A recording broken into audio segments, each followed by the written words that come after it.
Hello मेरे भैया, फिर से एक बार आप लोगों का मैथमेटिक्स सर्कल में स्वागत करते हैं।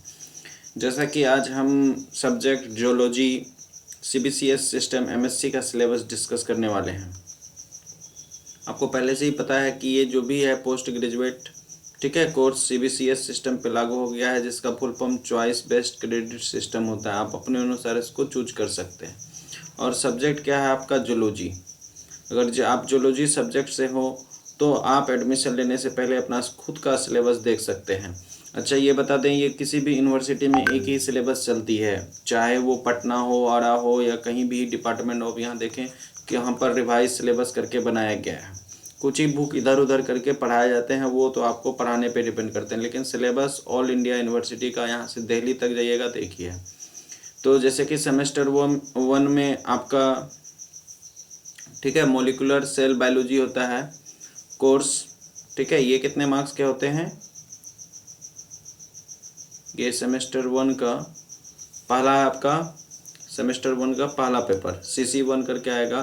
फंक्शनल बायोलॉजी करके आएगा ये पेपर। इसमें यूनिट वन में ये रहेगा। आप क्या कर सकते हैं, आप इसका अच्छे से स्क्रीनशॉट ले लें, ठीक है, और या तो आप इस वीडियो को अच्छे से पॉज करके पहले लिखें, जिसमें से आपको यहाँ टोटल क्वेश्चन दे चुका है कि आपका पार्ट ए में 10 ऑब्जेक्टिव रहेंगे और पार्ट बी में आपका क्या रहेगा, 5 मार्क्स रहेगा, और पार्ट सी में आपके 10 मार्क्स के क्वेश्चन रहते हैं। अगर कोई पेपर है तो उसमें 10 ऑब्जेक्टिव, 10 दूनी 20 मार्क्स ये हो गया, और 5 मार्क्स के आपके रहेंगे क्वेश्चन। 5 मार्क्स के आपके कितने क्वेश्चन रहते हैं?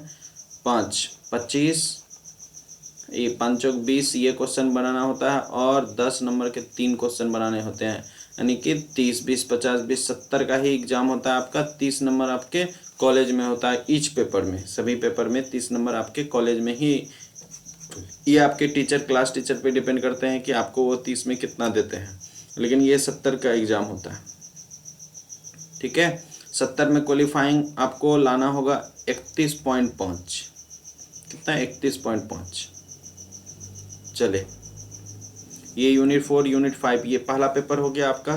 जब सेमेस्टर वन में एडमिशन लीजिएगा तो सेमेस्टर वन का ही अब दूसरा एक सेमेस्टर में आपके 4 पेपर होते हैं, जो कि मोलिकुलर बायोलॉजी है, जो कि फुल मार्क्स कितने के? 70। यहाँ सब चीज़ फिर से आपको दिखा दिया गया है। आप इसमें यूनिट 1 है, ठीक है, यूनिट 2 यूनिट 3 में डीएनए, ठीक है, उसके बाद यूनिट 3 यूनिट 4 आप देख सकते हैं सिलेबस फुल टू फुल। और यूनिट 5 इसमें भी आपके कितने यूनिट है? 5 यूनिट है। आगे बढ़ते हैं सेमेस्टर वन का सिलेबस में। आपका ये सेमेस्टर वन का ही है, अब CC3 करके आएगा। तो ये CC3 करके आएगा, जेनेटिक्स के बारे में इसमें पढ़ना है। जेनेटिक्स में यूनिट 1 यूनिट 2 यूनिट 3, और इसमें वीडियो को पॉज करके अच्छे से इसको पढ़ लें। आपका सिलेबस यूनिट 3 यूनिट 4 यूनिट 5, ठीक है। और जहाँ भी दिक्कत हो आप ज़रूर पूछ सकते हैं कमेंट करके, ठीक है। आप पूर्णिया यूनिवर्सिटी या BN मंडल यूनिवर्सिटी कहीं भी एडमिशन लें, सिलेबस एक ही होगी। ये यूनिट CC3 था, अब ये CC4 है, और ये लास्ट पेपर होता है सेमेस्टर वन में। आपके 4 बुक होते हैं, ठीक है।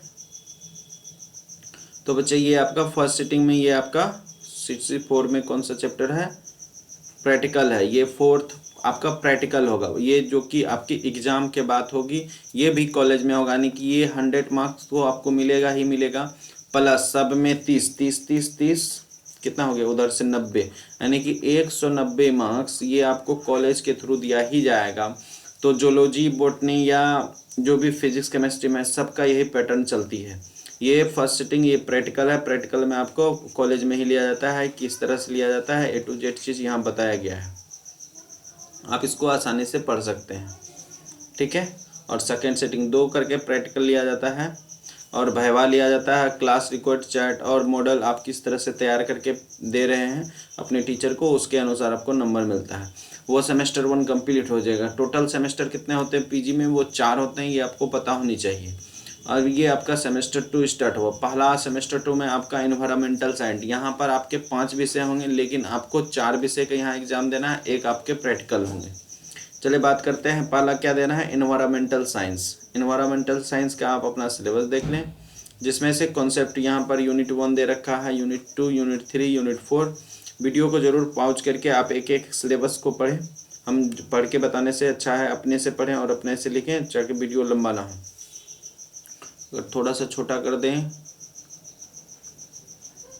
हाँ तो देख सकते हैं ये यूनिट 4 है और आपका ये लास्ट में क्या है यूनिट 5। सब में आपके 5 यूनिट करके हैं। फिर बढ़ते हैं आगे आपका सेमेस्टर 2 का छठा पेपर पे बायो, ठीक, बायोस्टेटिक्स ये भी आपके 70 मार्क्स के होंगे। तो इसका भी, इसके अंदर यूनिट, सभी यूनिट से क्वेश्चन आते हैं। क्वेश्चन का पैटर्न कैसा है वो यहाँ पर लिखा हुआ है, आप पढ़ सकते हो। फिर ये यूनिट 2 है, ये यूनिट 3 है, यूनिट 4 है, ये यूनिट 5 है। आप टोटल पाउच करके देख लें, ये CC 6 है। फिर आ जाइए सेमेस्टर 2 का CC 7 जो कि बायोकेमिस्ट्री है आपका, ठीक है। क्वेश्चन का पैटर्न यहाँ लिखा हुआ, बायोकेमिस्ट्री में आपको पढ़ना क्या है वो यहाँ पर आपका सिलेबस दिया हुआ, आप अच्छे से इसको पढ़ सकते हैं। इसके अंदर यूनिट 4, ठीक है, और यूनिट 5 इतने आपको पढ़ने हैं। फ्री रेडिकल ये सब चीज़ करके है, कार्बोहाइड्रेट जो कि बायो में, बायो मतलब बायो पढ़ रहे हैं तो आपके केमिस्ट्री बहुत तगड़ा होनी चाहिए, ये बात हमेशा याद रखें। या 11th 12th के कोई भी स्टूडेंट हो, सबका केमिस्ट्री तगड़ा चाहिए बायो पढ़ने के लिए, ठीक है। चलिए आगे बढ़ते हैं। फिर सेमेस्टर 2 का ही आपका रहेगा 8वां पेपर, ठीक है। ये भी आपके कितने 70 मार्क्स के होंगे। इसका सिलेबस ये है, आप अपने सिलेबस को पढ़ सकते हैं। यूनिट 1, यूनिट 2 और ये यूनिट 3। फिर आपके इसमें यूनिट 4 और यूनिट 5, सब में 5 यूनिट करके होंगे। ये आपकी सेमेस्टर 2 ही चल रहा है। फिर सेमेस्टर 2 का एक पार्ट और है, ये भी आपका क्या होगा, ये प्रैक्टिकल होगा। फिर ये कहाँ पर होंगे, ये भी आपका सेंटर दिया जाएगा कहाँ पर होंगे, ये भी आपके कॉलेज के थ्रू ही नंबर मिलेंगे। इसके भी एग्जाम होंगे लेकिन ये कॉलेज के टीचर पे डिपेंड करते हैं आपको कितना मार्क्स दिया जाता है इसके अंदर 100 में। फिर यहाँ से सेमेस्टर 2 कंप्लीट हुआ। फिर आते हैं सेमेस्टर 3 में। सेमेस्टर 3 में चलिए, सेमेस्टर 3 में भी आपका ये CC 10 करके ये चैप्टर आएंगे नाम। उसके बाद इसमें भी यूनिट 1, यूनिट 2, यूनिट 3 आप अपना पूरा सिलेबस देख लें। यहाँ पर यूनिट 5, यूनिट 4 और यूनिट 5 इतने ही सिलेबस आपके पहला पेपर में। यहाँ पर भी आपके 4 पेपर, एक प्रैक्टिकल होंगे, ठीक है। तो ये फिर आपका है जेनेटिक एंड डेवलपमेंट बायोलॉजी, जो कि ये भी आपका कितना होगा, इसके अंदर भी 5 यूनिट होंगे। 5 यूनिट का आप अपने से सिलेबस अच्छे से पढ़ लें। इसके अंदर पढ़ना क्या क्या है, ठीक है। 2 पेपर चले गया, अब तीसरा पेपर होगा इसका। इसमें भी आपको 4 पेपर है, बेवरेट इंडोक्रोलॉजी। फिर यहाँ से आपको इसमें यूनिट 1, यूनिट 2, यूनिट 3, यूनिट 4, ठीक है, और उसके बाद यूनिट 5 इतने आपके इसके अंदर पढ़ने हैं।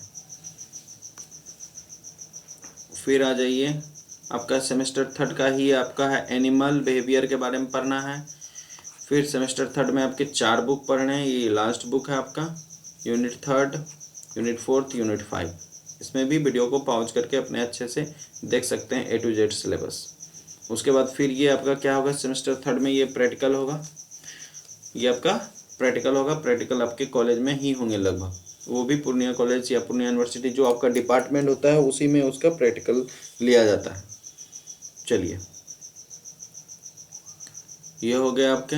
उसके बाद आपका लिस्ट ऑफ इलेक्टिव कोर्स, मतलब आप जैसे ही सेमेस्टर 4 में जाइएगा, वहाँ आपको 2 ही एग्ज़ाम होती है, क्योंकि आपका जो एग्ज़ाम होता है एक्चुअल में वो 1600 का होता है, लेकिन 400 एक्स्ट्रा और पेपर लिया जाता है जिसका नाम AECC और AEC करके आएगा। AECC और AECC करके आएगा। इन्वायरमेंटल साइंस के बारे में इसमें पढ़ाया जाता है। इस 400 क्वालिफाइंग पेपर होता है, इसका मार्क्स का ना रिजल्ट बनता है ना कुछ बनता है इसमें, चाहे आप जितना ला लें। फिर ये जो लिस्ट ऑफ इलेक्टिव कोर्स दे रखा है, इसमें से ये 7 में से कोई आपको 2 चुनने हैं। 7 में से कोई 2 चुनने हैं सेमेस्टर 4 में। वो लगभग टीचर लोग ही डिसाइड करके आपको बताएंगे कि आपको कौन सा पेपर लेना। वो जो चुनने हैं वो सबका सिलेबस ये नीचे दे रखा है। आप जो सेमेस्टर 4 में अगर कोई बच्चा इलेक्टिव पेपर में सेल एंड मोलिकुलर बायोलॉजी चुनेगा तो उसका ये सिलेबस रहेगा, ठीक है। अगर वो चुनते हैं तो उसका ये सिलेबस रहेगा। तो टीचर अपने अनुसार बताते हैं कौन सा आपको लेना चाहिए, और वो ही रखिएगा यहाँ पर इलेक्टिव पेपर में जिससे आप चाहें आगे पीएचडी करना चाहते हैं। और ये स्पेशल पेपर करके कहलाता है, ठीक है, क्या कहलाता है, स्पेशल पेपर करके कहलाता है। अगर इसमें भी कोई कन्फ्यूजन हो तो अपने टीचर से ज़रूर, अपने यूनिवर्सिटी में जो भी टीचर से जहाँ भी एडमिशन ले तो वहाँ पर, अगर कोई बच्चा इलेक्टिव पेपर में अगर सेल एंड मोलिकुलर बायोलॉजी रखता है तो वो उसका सिलेबस किस तरह से रहेगा वो फर्स्ट सिटिंग सेकंड सिटिंग करके ये दे रखा है, आप इस तरह से रख सकते हैं जो कि प्रैक्टिकल का रहेगा, ठीक है। उसके बाद सेमेस्टर 4 में अगर इलेक्टिव पेपर में फिश एंड आइलैंड फ्रेरिस के करके अगर आपका ये सिलेबस है तो आप इसको भी रख सकते हैं, इसमें कहीं कोई दिक्कत नहीं होगी। इसका मतलब ये पेपर में भी आप आसानी से ये देख सकते हैं कि हमको रखना क्या है, ठीक है, और कौन सा थोड़ा सा आसान पड़ेगा उसके अनुसार आप अपना सिलेबस को देख सकते हैं।